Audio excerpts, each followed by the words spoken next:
Nous étions en train de parler donc de la 5e dispensation, 5e période, et cette période, c'est la période de la loi.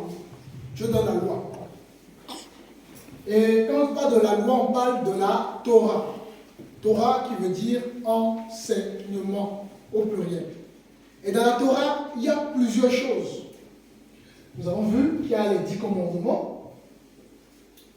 Ensuite, nous avons vu, après les 10 commandements, qui sont la loi morale, nous avons la loi cérémonielle. Et dans la loi cérémonielle, il y avait différentes choses incluses à l'intérieur.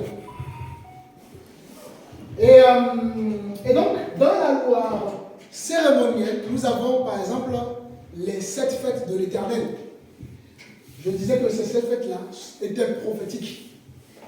Nous allons comprendre pourquoi.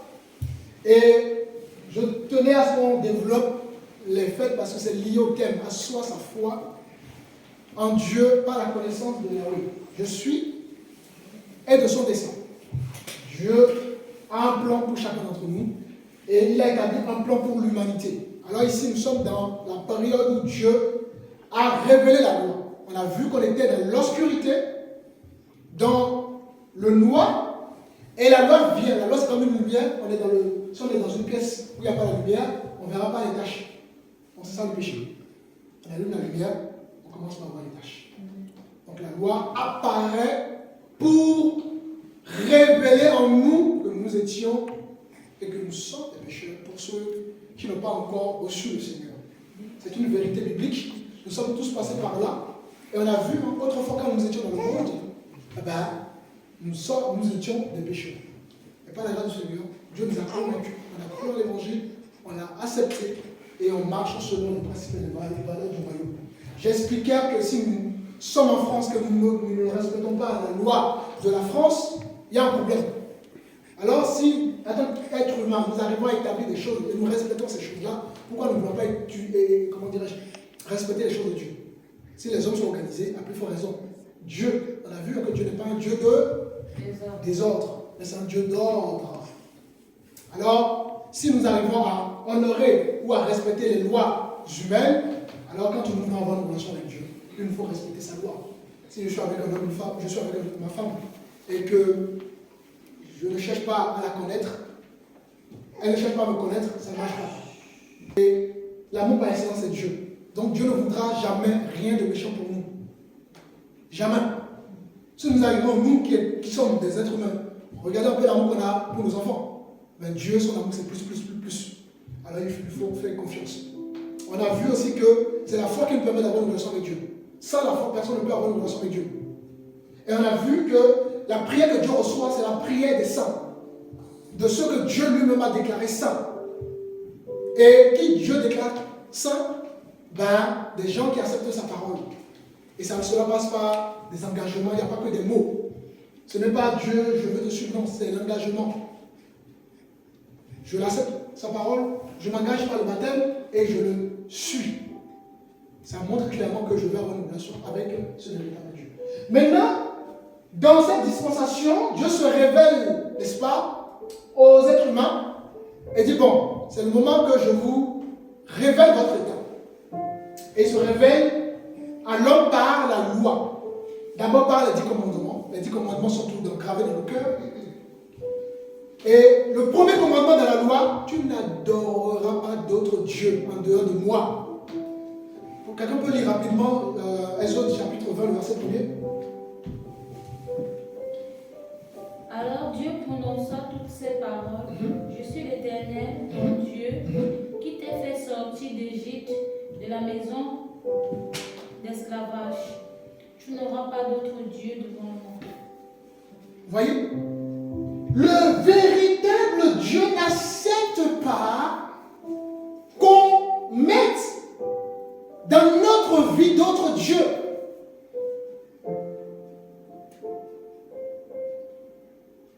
Alors, continue ma soeur. Tu n'auras pas d'autre Dieu devant moi. Tu ne te feras pas de sculpture sacrée, ni de représentation de ce qui est en haut dans le ciel. Alors, on n'a rien à représenter. Moi qui ai fréquenté l'église catholique, on représente Marie par, soi-disant, une statue au nom de la Vierge Marie. Il n'y a pas de procuration entre Dieu et nous. Alors, qu'est-ce qui se passe? L'homme qui veut avoir une relation véritable avec Yahweh, je suis, qui est son nom en français, signification en français, le véritable Dieu, on a vu que tous les jours de la semaine sont des jours liés à la divinité. Lundi, Luna, c'est la déesse, n'est-ce pas, de la lune. Mardi, Mars, Dieu du commerce. Mercredi, Mercure, n'est-ce pas, Dieu de la guerre. Jeudi, Jupiter, Dieu, n'est-ce pas, déesse, pardon, de l'amour, de la beauté. Vendredi, Vénus. Samedi, Saturne. Dimanche, le Dieu du soleil. Tout est fait, le système humain est fait pour nous éloigner de Dieu, pour nous sortir de la voie de Dieu, pour qu'on puisse pas avoir une relation véritable avec ce Dieu-là. Ainsi donc, nous avons toutes sortes de choses qui jouent le rôle de Dieu dans nos vies, et on a l'impression qu'on est en train d'adorer le véritable Dieu. Dans certaines familles, vous allez voir des familles adorées le serpent. Moi, dans la famille de ma mère, n'est-ce pas, il y a tellement de divinités qu'à un moment donné, je suis perdu. On adore le serpent, on adore le tabouret, tu ne comprends plus rien. Il n'y a pas, c'est écrit, on n'a rien à inventer, tout est dans la parole du Seigneur en réalité. On a vu que personne ne peut avoir une relation avec Dieu si, n'est-ce pas, il ou elle ne croit pas à la Bible. Et la Bible, tu n'as rien à représenter. Marie n'est pas représentée. Les saints ne sont pas représentés. On n'adore que Dieu. L'adoration est à Dieu seul. Amen. Amen. Alors, Dieu met en place des choses pour nous révéler maintenant sa conduite, on a vu, hein? Sans la révélation du Seigneur, il n'y a pas d'adoration. Alors, dans la loi cérémonielle, il y aura les 7 fêtes de l'Éternel qui étaient des fêtes prophétiques. Et la première fête, c'est la fête, la Pâque. La Pâque, nous l'avons vu dans Genèse chapitre 12, n'est-ce pas, que Dieu sort son peuple de l'Égypte et par le sacrifice d'un agneau. Et les Israélites vont mettre le sang de l'agneau, n'est-ce pas, vont répandre le sang de l'agneau sur les linteaux de leur maison. Et on a vu l'ange passer au-dessus de la maison des Israélites pour les épargner du danger. Parce que l'ange avait été envoyé pour tuer tous les nouveaux-nés de l'Égypte. Et les Israélites avaient été épargnés. L'Égypte, ça représente le monde. Dieu nous sort du monde. Et l'agneau représente qui? Jésus. Jésus est mort à la croix. Vous voyez, c'est une fête qui préfigurait la mort de Jésus. C'est une fête qui parlait de Jésus. Et Jésus meurt. D'ailleurs, même Jésus a été arrêté. Jésus a été tué à quelle période? Pendant la célébration de la Pâque. Vous voyez? Rien. Dieu, tout est dans l'ordre, tout est prophétique. Alors, à l'époque des Israélites, eux, ils faisaient des choses de manière, on voit des cérémonies. Et on a vu à la Pâque, c'est pour les Juifs, c'est pour les Israélites. D'ailleurs, nous sommes dans Exode chapitre 12, on peut lire à partir du verset 20. Non, verset 23.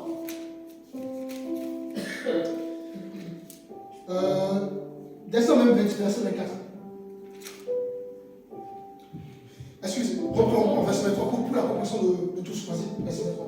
Exode 12, 23, il est écrit: Quand l'Éternel passera pour frapper l'Égypte et qu'il verra le sang sur le linteau et sur les 2 poteaux, il passera par-dessus la porte et ne permettra pas aux destructeurs d'entrer dans vos maisons. Vous voyez, le sang, n'est-ce pas, permettrait aux Israéliens, au peuple Israël, d'être épargnés par le jugement de Dieu. Et le verset 24.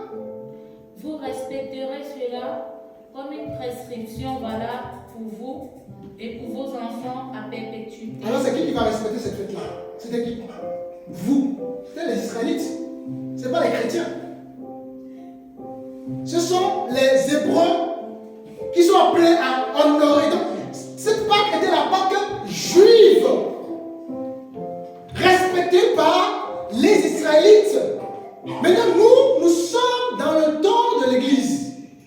Alors, on n'a plus à observer cette Pâque-là comme les Juifs.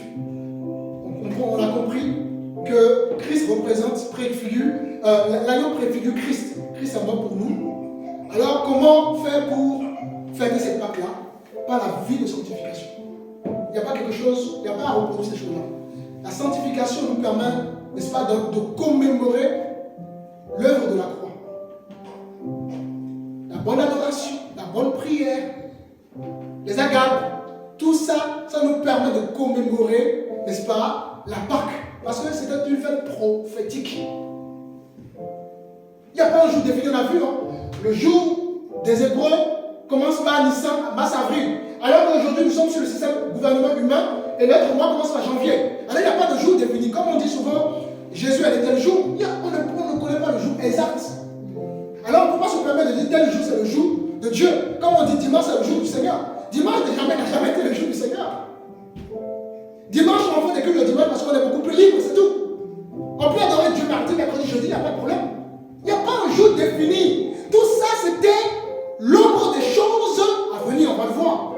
Alors, la Pâque, pour le chrétien, pour l'homme déclaré juste, pour l'homme qui va avoir une relation avec Dieu, ce n'est pas dans les cérémonies, mais c'est dans la vie. Ma vie doit honorer Dieu par ce que je fais. Je dois montrer à Dieu. Évidemment, si Dieu ne nous donne pas la capacité, personne ne peut être agréable à Dieu. C'est Dieu qui nous donne la capacité. C'est pour ça que quand on accepte le Seigneur, on veut le suivre, il nous donne le Saint-Esprit. Et c'est le Saint-Esprit qui nous aide à lui être agréable. Alors, la Pâque pour le chrétien, c'est dans l'observation, c'est dans notre vie de tous les jours. Romains chapitre 12, dit quoi le verset 1er? Romains chapitre 12, le verset 1er.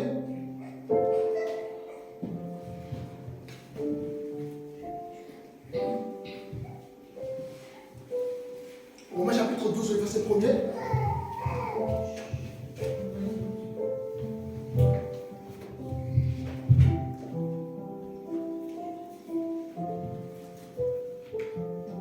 Je vous exhorte donc, frères, par les compassions de Dieu, à offrir vos corps comme un sacrifice vivant, saint, agréable à Dieu, ce qui sera de un culte raisonnable. Amen. Notre corps est un sacrifice pour Dieu. Pour Dieu, ce n'est plus tuer les animaux. On n'a plus besoin de tuer les animaux. Mais là, c'est notre vie. La vie, c'est-à-dire comment tu parles. Tu ne peux pas dire que tu as une relation avec Dieu et toi seul, tu as 24 femmes. Tu ne peux pas dire que tu aimes Dieu et tu es dans la haine, dans la jalousie, dans la méchanceté. Tu es en train de voir les marabouts pour tuer ton voisin. Vous voyez, quand on est dans ces choses-là, on ne loue pas le véritable Dieu. Alors, la Pâque préfigure la mort et la résurrection, n'est-ce pas, du Seigneur et la mort et la résurrection du chrétien. Pourquoi? Parce que le chrétien reçoit le baptême. Alors, on meurt en Christ et Dieu nous ressuscite pour nous donner une nouvelle vie, une nouvelle identité qui est la nouvelle naissance. Vous voyez, les choses maintenant ne sont plus, ce n'est plus des cérémonies, mais ce sont des actes concrets de notre vie. C'est ça la Pâque. Alors, comme il y a beaucoup de choses à dire par rapport à la Pâque, mais il y a tellement de choses à dire, donc je resterai sur ces choses. Comprendre la Pâque, c'est notre vie. Notre vie doit être agréable à Dieu. Tout simplement. Ensuite, c'est quoi la deuxième fête? La deuxième fête, c'est le pain sans le vin. Le pain sans le vin. Nous sommes dans Lévitique 23.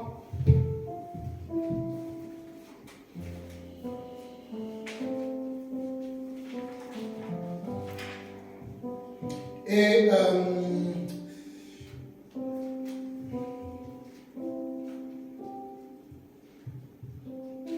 fait des Pâques sans sans levain. Nous lisons à partir du verset 6. Amen. Et le 15e jour de ce Lévitique. mois, ce sera la fête des pains sans levain, en l'honneur de l'Éternel. Vous mangerez pendant 7 jours des pains sans levain. Donc, cette fête se célèbre le 15e jour du mois de Nissan, c'est-à-dire le lendemain de la Pâque. Et cette fête durait 7 jours, donc du 15 du mois de Nissan au 21 jours. Et le pain, à cette période, les gens mangeaient vraiment du pain. C'était physique. Alors le pain représente quoi aujourd'hui pour nous les chrétiens? Alors, pendant cette fête-là, les Israélites ne doivent pas manger du pain sans levain. Nous sommes dans le livre de Jean plutôt. Jean chapitre 6. On va prendre le verset 30.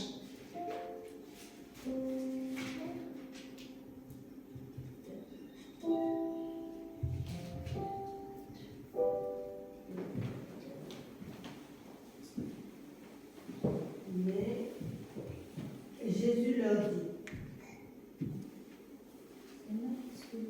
je suis le pain de vie. Celui qui vient à moi n'aura jamais faim. Et celui qui croit en moi n'aura jamais soif. Waouh!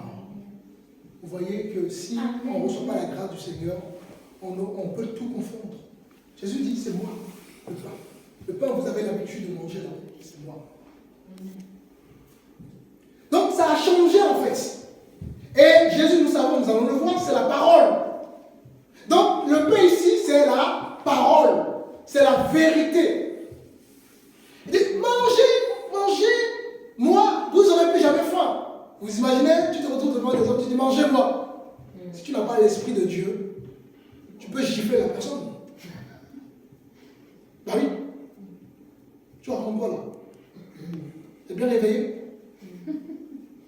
Voilà les choses de Dieu. On ne comprend pas les choses de Dieu par le raisonnement humain, par la façon de penser. Et c'est Dieu qui fait grâce de comprendre ces choses. C'est pour ça qu'il faut s'humilier devant Dieu. Devant Dieu, il faut se faire petit. Il est l'être suprême de toutes choses. Il faut se faire petit. Alors, le pain sans levain, ici, on peut continuer jusqu'à 50 si vous voulez, on va pas tout lire. C'est tout simplement Jésus. Alors, cette fête-là préfigurait quoi? Préfigurait le pain, c'est la communion avec Dieu. C'est notre relation avec Dieu. Alors, cette fête de pain sans levain, c'est-à-dire que le levain, qu'est-ce que le levain fait? Ça fait monter une pâte. Alors, le levain, c'est l'image du péché. Prenons Matthieu, on va le voir.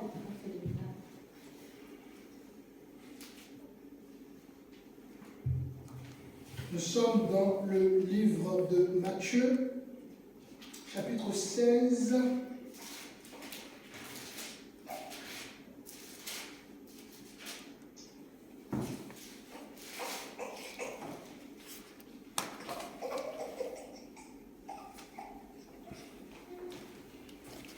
Verset 6. Jésus leur dit, gardez-vous avec soin du levain des pharisiens et des sadducéens. Vous voyez, gardez-vous des levains des pharisiens. Qu'est-ce qu'il veut dire par là? Du péché, de l'orgueil des pharisiens. Continue encore dans la lecture, continue toujours. Les disciples raisonnaient en eux-mêmes et disaient, c'est parce que nous n'avons pas pris de pain. Vous voyez, ils n'ont pas compris le message de Jésus. Quand Jésus a dit, gardez-vous du levain des pharisiens, ils n'ont rien compris. Et ils pensaient que Jésus parlait du pain physique. Continue, ma soeur. Jésus l'ayant entendu dit, pourquoi raisonnez-vous en vous-même, gens de peu de foi, sur ce que vous n'avez pas pris de pain? Êtes-vous encore sans intelligence? Et ne vous rappelez-vous plus les 5 pains des 5000 hommes et combien de paniers vous avez emportés? Ni les 7 pains des 4000 hommes et combien de corbeilles vous avez emportés? Comment ne comprenez-vous pas que ce n'est pas au sujet du pain que je vous ai parlé? Gardez-vous du levain des pharisiens et des sadducéens. Alors, ils comprirent que ce n'était pas du levain, mais qu'ils avaient dit de se garder, qu'il avait dit de se garder, mais de l'enseignement des pharisiens et des sadducéens. Voilà. Amen. Voilà comment le langage biblique n'est pas notre langage. Quand quelqu'un lit avant le vin, tu ne comprendras pas. Dieu, la Bible est un livre codé. Et Dieu nous révèle ces choses à ses enfants. C'est pour ça que les gens battent plus fort, ils ne comprennent pas la Bible. Parce que la Bible, on ne comprend pas dans l'intelligence humaine. C'est Dieu qui fait grâce. Amen. Alors, cette fête-là, deuxième fête, qui se fêtait le lendemain de la fête de la Pâque, n'est-ce pas, préfigurait tout simplement la communion avec Dieu. C'est d'ailleurs que tous les jours de notre vie, le chrétien doit, n'est-ce pas, se garder du levain du péché. Le chrétien doit marcher dans la sanctification, dans les voies de Dieu. C'est Dieu qui sanctifie. C'est Dieu, n'est-ce pas, qui nous amène à lui être agréable. Et ça, c'est notre vie du lundi au dimanche. C'est ça, en fait, tout simplement, c'est la Pâque. Alors, on ne doit plus fêter ça. On dit, ce jour-là, c'est le jour du pain sans levain. Non. C'est tout simplement, n'est-ce pas, notre vie de tous les jours. Vous voyez, ce sont des fêtes qui préfiguraient quelque chose. On le voit. Alors, troisième fête, il y a tellement de choses à dire là-dessus, mais on n'aura pas le temps.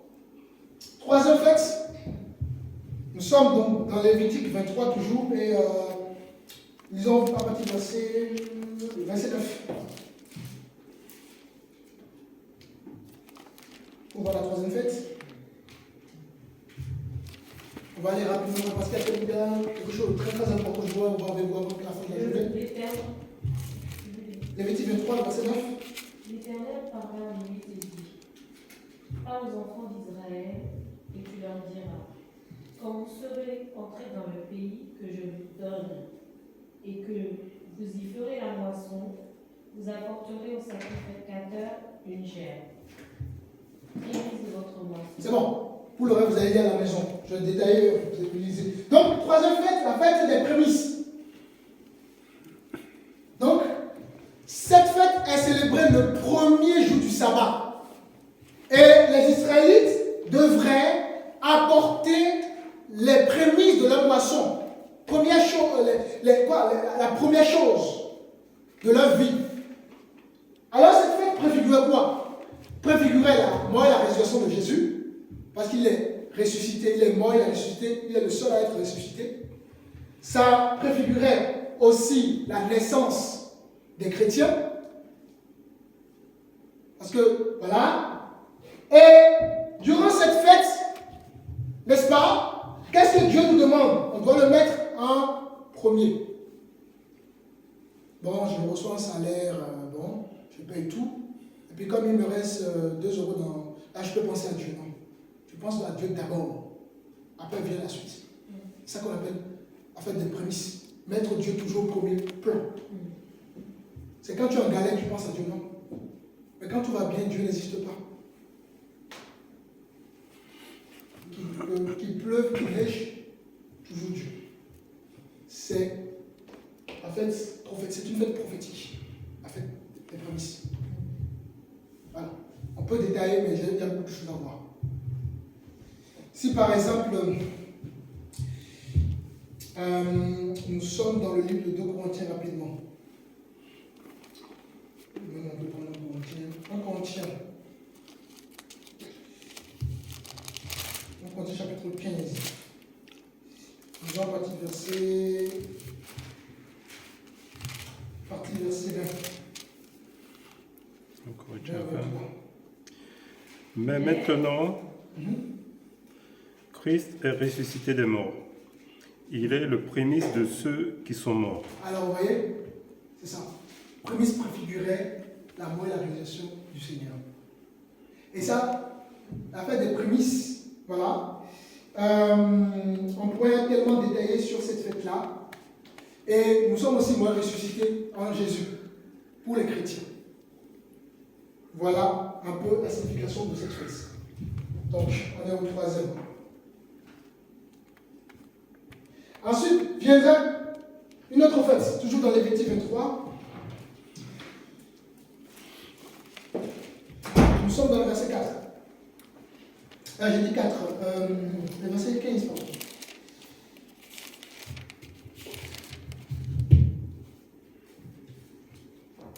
Depuis le lendemain du sabbat, du jour où vous apporterez la gerbe pour être agitée de côté et d'autre, vous compterez 7 semaines entières.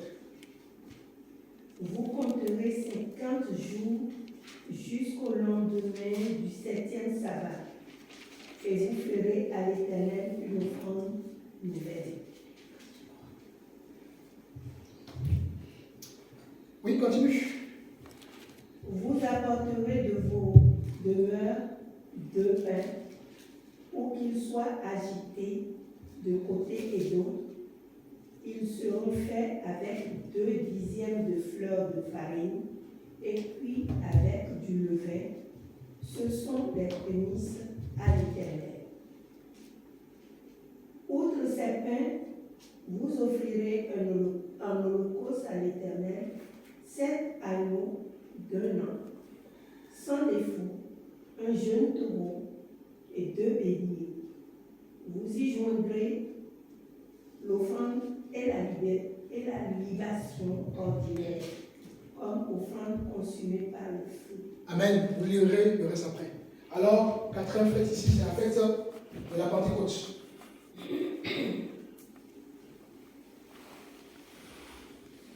Qui veut dire quoi? Don de la Torah. Les Israélites commémoraient, n'est-ce pas, le don de la Torah.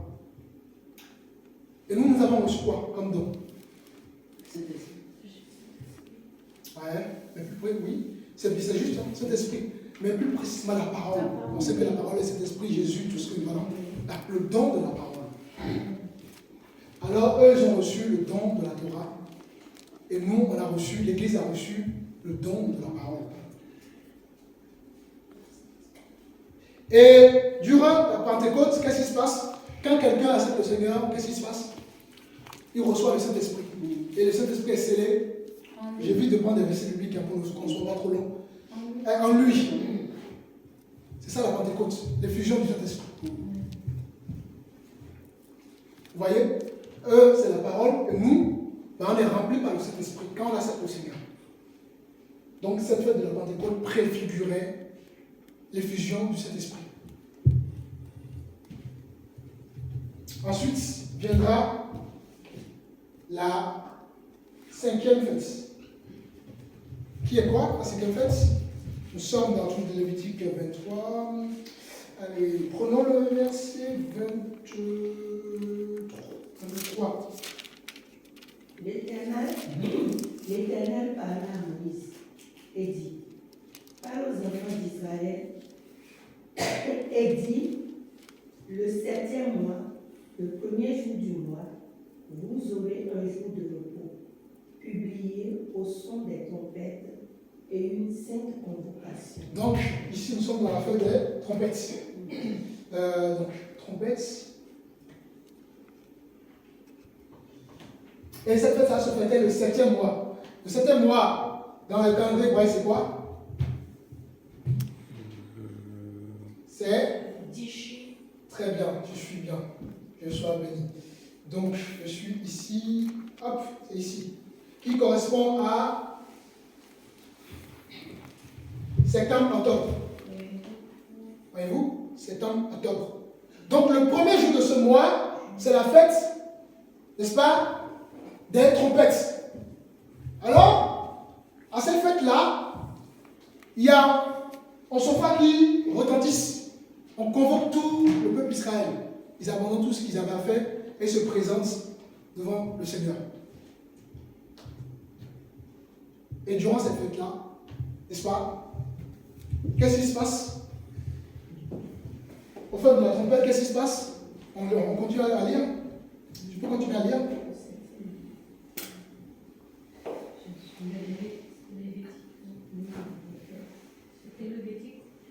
Lévitique 23, on est dans le verset 23. Vous ne ferez aucun ouvrage ce jour-là. Ou bien c'est pas ça. Tu es au verset 23 ou combien? 24? L'Éternel parla à Moïse. 25. 25. Ouais. Vous ne ferez aucune œuvre servile et vous offriez à l'Éternel des sacrifices consumés par le feu. L'Éternel parla à Moïse et dit. C'est bon, tu peux t'arrêter là. Donc, la fête de la trompette réunissait le peuple Israël, n'est-ce pas, autour de Dieu. Cette fête-là représente quoi? Ça représente l'enlèvement. Et il y a 3 niveaux pour cette fête-là. Vous connaissez un peu, tout le monde connaît un peu l'enlèvement? Est-ce qu'on doit prendre des versets bibliques? C'est bon? On peut prendre, mais ça va, voilà, j'ai d'autres choses à voir avec vous. En fait, cette fête des trompettes a 3 niveaux. Premier niveau, le Seigneur va rassembler les Hébreux sur la terre d'Israël. Au moment opportun, puisque le Seigneur a mis de côté le peuple Israël pour sauver les autres nations. Actuellement, le peuple Israël est de côté. Temporairement, Dieu n'a pas rejeté son peuple. Pour sauver les autres nations. Pour ceux qui vont l'accepter, bien sûr. Donc, cette fête-là sera encore fêtée au millénium. Vous connaissez le millénium? Voilà. Cette fête-là sera encore fêtée au millénium. Ce n'est pas complètement supprimé. Pourquoi? Parce qu'on va régner. Le Seigneur va régner pendant 1000 ans sur la terre. Et il y aura encore le temple de Dieu physique. C'est pour ça que cette fête-là reviendra. Vous pouvez le voir dans Zacharie. Et la deuxième partie de la révélation de cette fête, c'est l'enlèvement de l'église. Le chauffeur va sonner et nous irons dans les airs à la rencontre de qui? De Jésus. Une trompette. Donc, deuxième niveau de la fête. Troisième niveau de la fête, les élus de la grande tribulation sont rassemblés. Voilà les 3 niveaux de cette fête. Vous voyez que cette fête-là était prophétique. Il ne s'agit pas ici de refêter tout ça. On va voir pourquoi Dieu a instauré tout ça. Voilà la 6e, n'est-ce pas? C'est 6e, c'est qui? Ouais, 6e. 5e. Maintenant, on est à la 5e, c'est trompette, et 6e. Ok, trompette. Voyez-vous? Et donc, voilà. Maintenant, 6e fête. Nous sommes dans le verset 26. Disons quand il verset 26. Donc, 6e fête.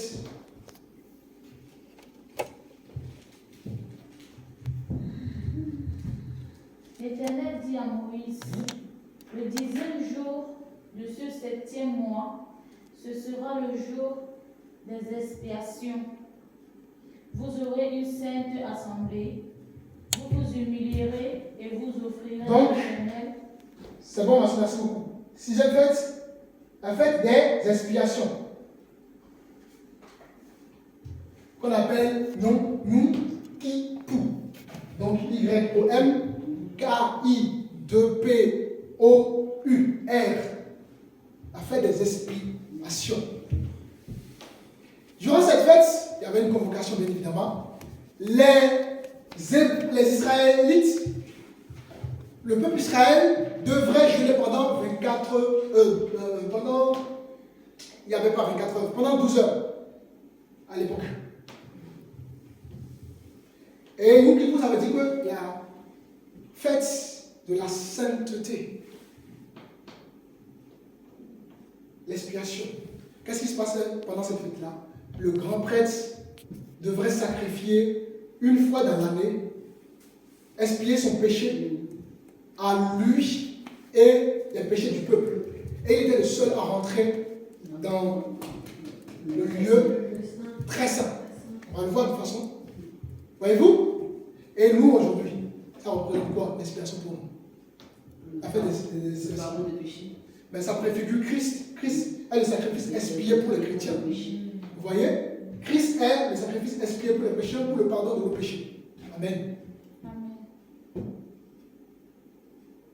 Alors, le chrétien, si le chrétien arrive à comprendre ces choses-là, il ne peut pas jouer avec Dieu. On a vu, on est dans la dimension de la personne de Dieu qui est la révélation de mystère de Dieu. Ici, Dieu seul est révélé. Il n'y avait pas encore le Fils ni le Saint-Esprit révélé. Alors Dieu nous montre qui il est. C'est cette fête-là. C'est pour connaître Yahweh. Je suis. Alors, durant cette fête, bien aimé, on va prendre quelques exemples dans 1 Corinthiens. Bien, on verra parce que sinon je vais traîner. On va reprendre, je vais vous rappeler ça après. Alors, donc on retient que, et cette fête, elle a fêté combien de temps d'ailleurs? Ils disent combien de jours? 10e jour du mois de Tishri. 10e jour. Ensuite, nous avons la dernière fête, donc 7. Nous sommes au verset.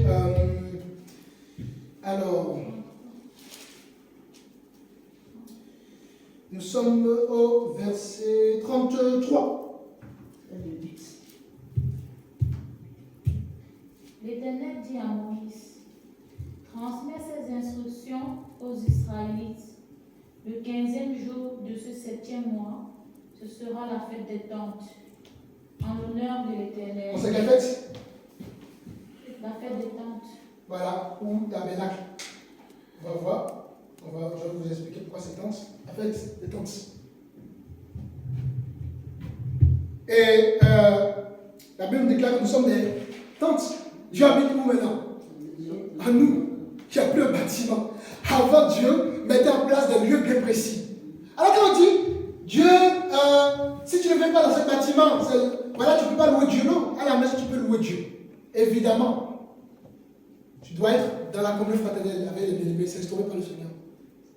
Mais Dieu a fait de nous son corps. Selon 1 Corinthiens chapitre 6, le verset 19, nous sommes la tente de Dieu. Voilà, n'est-ce pas, la signification de cette fête. Vous voyez que c'était prophétique. Et Hébreux chapitre 10, le verset 1er.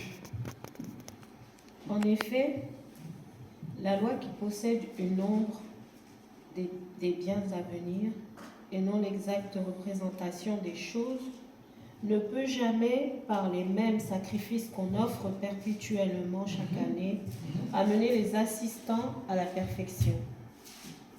Autrement, n'aurait-on pas cessé de les offrir, parce que ceux qui rendent ce culte, étant une fois purifiés, n'auraient plus aucune conscience de leurs péchés, mais le souvenir des péchés est renouvelé chaque année par ces sacrifices. Car il est impossible que le sang des taureaux et des boucs ôte les péchés. Amen. Maintenant, vous avez compris cette partie? Tout le monde a compris? On prend un deuxième passé où on va compléter dans ce verset-là par Colossiens. Colossiens chapitre 2, on va lire le verset 16 à 17.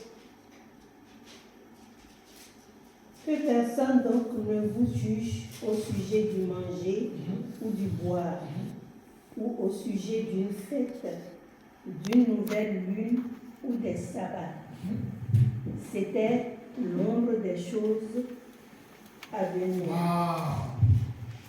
Mais le corps est en Christ. Amen. Donc tout ça, c'était quoi l'ombre des choses à venir? C'est quoi l'ombre? L'ombre. C'est la préfiguration. C'est la représentation. Ce n'est pas encore les choses exactes. Quand on regarde mon ombre là, on ne peut pas m'identifier. Vraiment. Vous voyez, on va voir mon image, on va voir mon. Comment dirais-je? On va voir l'image en quelque sorte. On ne peut pas identifier. Ah, c'est Matthieu. L'ombre des choses à venir. Pourquoi? Parce que dans la loi, il fallait que les hommes fassent pas le sacrifice pour pouvoir avoir une relation avec Yahweh. Maintenant, dans la deuxième dispensation de la personne du Seigneur, les choses sont révélées aux églises. Maintenant, on ne doit plus être dans ces choses parce que c'était l'ombre des choses à venir. On doit être maintenant dans la réalité. Et maintenant, les choses se font spirituellement. lorsque Jésus rencontre la femme samaritaine, il dit à la femme, vous ne savez pas ce que vous adorez. Vous ne connaissez pas ce que vous adorez. Beaucoup veulent adorer Dieu de leur manière à eux, en instaurant toutes sortes de pratiques parce que c'est dans la parole, parce qu'ils ne comprennent pas les choses prophétiquement. Donc tout ça, c'était l'ombre des choses à venir. Alors, bien aimé, pour aller vite, parce qu'il y a une partie que je voulais extrêmement voir avec vous. Donc, je vais enlever cette partie-là pour me faire un peu de la place. Alors après les cérémonies, on n'a pas d'autre. Dans la loi de Moïse, donc dans la Torah, quelle idée?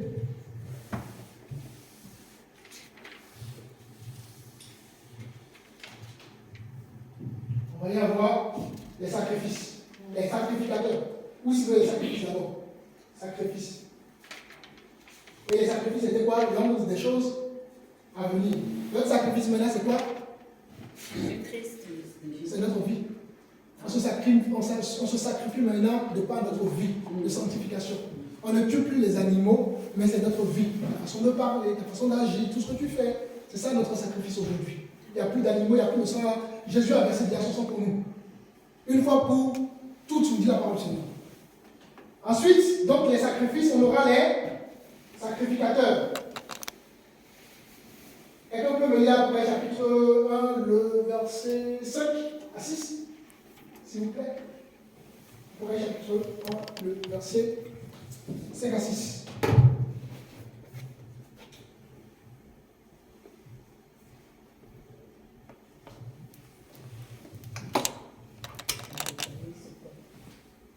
Apocalypse chapitre 1, verset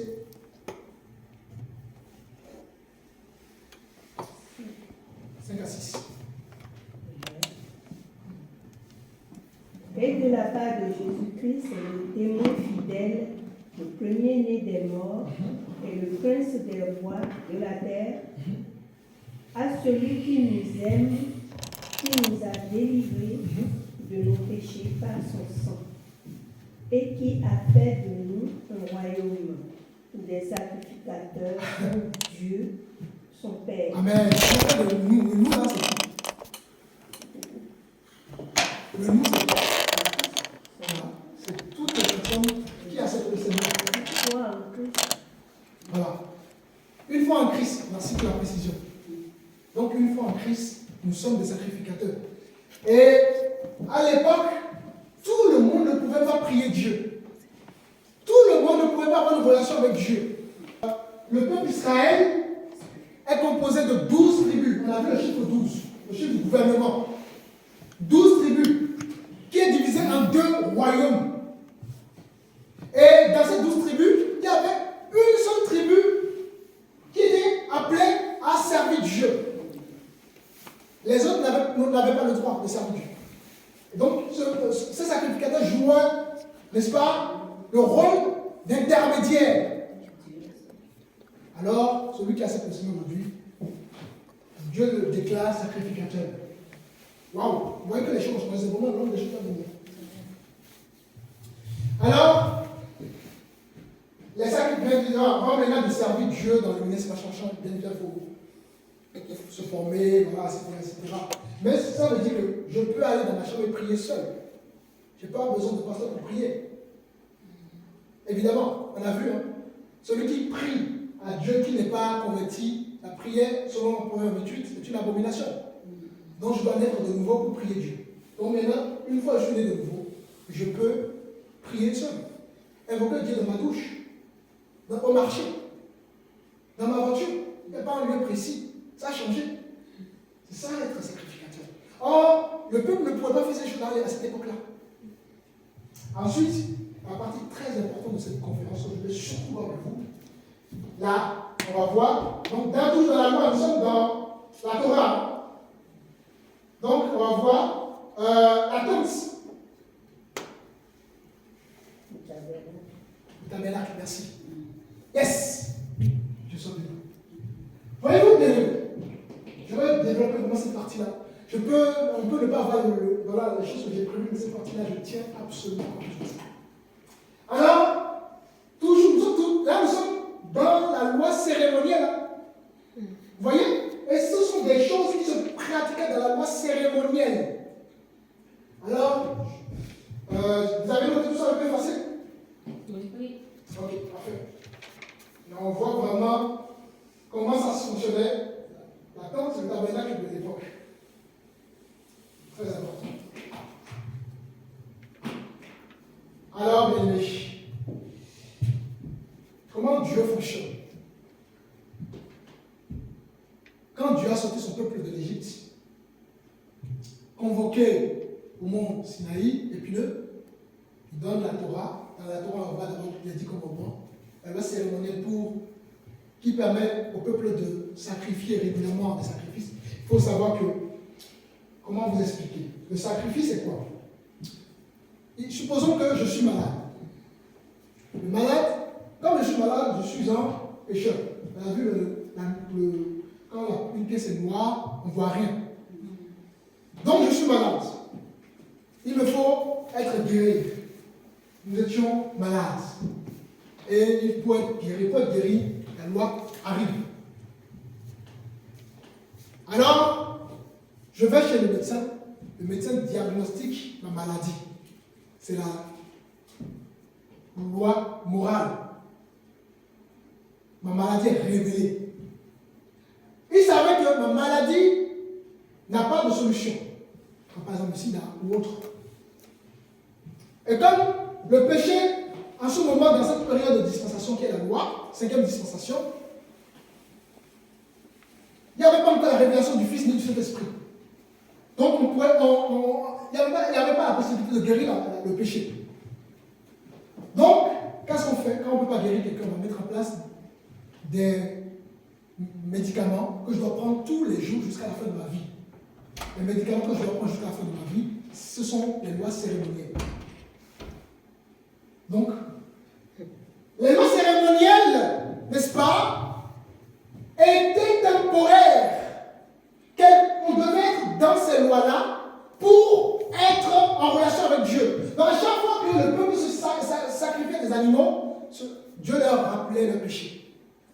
Chaque fois que je prends des médicaments, je pense à ma maladie incurable. C'est ça la loi cérémonielle.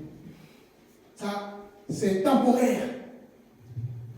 Maintenant, si on arrive à trouver le traitement pour ma maladie, alors, gloire à Dieu. Dans les choses spirituelles, il y a un traitement pour le péché. C'est Christ. En acceptant Seigneur, je suis guéri. Est-ce que quelqu'un comprend quelque chose? Amen. Voilà. Alors, l'attente est, vous voyez tous bien, il faut vraiment cette partie-là hyper importante.